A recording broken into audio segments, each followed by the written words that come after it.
17 июля будет разработан общий план мероприятий подготовки к юбилею Коми. Важно ничего не забыть, ведь мы пишем историю, и нужно оставить в ней добрую память, подытожил Владимир Уйба одно из совещаний по подготовке к знаменательной дате республики.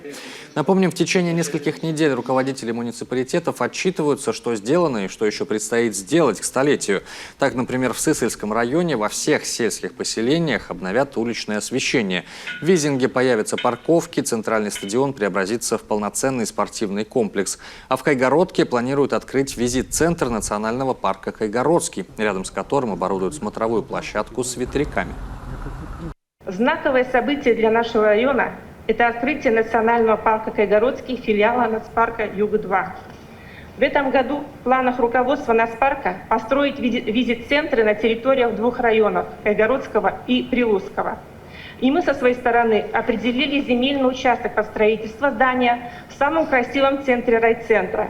Это плата на возвышенности, откуда будет возможен красивый обзор территории села и близлежащих территорий. В планах на 2021 год продолжить обустройство этой территории в одном ансамбле.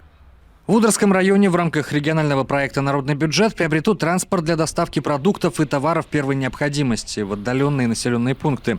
В 2021 году в селе Благоево отремонтируют помещение для пекарни и обновят оборудование. В Прилузском районе заменили кровлю Объячевского дома кино и досуга, отремонтировали здание Дома культуры села Летка, приобрели световое оборудование в Прилузский межпоселенческий центр культуры и досуга. В 2020 году начат первый этап капитального ремонта Центра культуры и досуга в селу Объячево на сумму 22 миллиона рублей с завершением в 2021 году. Будет продолжена работа по укреплению материально-технической базы учреждений культуры. Летский сельский дом культуры и Прилузский межпоселенческий центр культуры и досуга. Также в планах реализация проектов народного бюджета в сфере культуры – это проведение республиканского народного праздника народного творчества «Узадор-Сагаш» и ремонт фасада Спаспоровского сельского дома культуры. А в Приполярном Усинске планируют разбить аж 2 парка. В поселках Щельябош и Мутный Материк откроют амбулатории и детские сады. В Инте в 2021 году заработает обновленный городской стадион. В Воркуте после реконструкции двери распахнет городской краеведческий музей. Все детские сады заполярного города получат уличные игровые площадки, а в городе появится памятник воину-освободителю.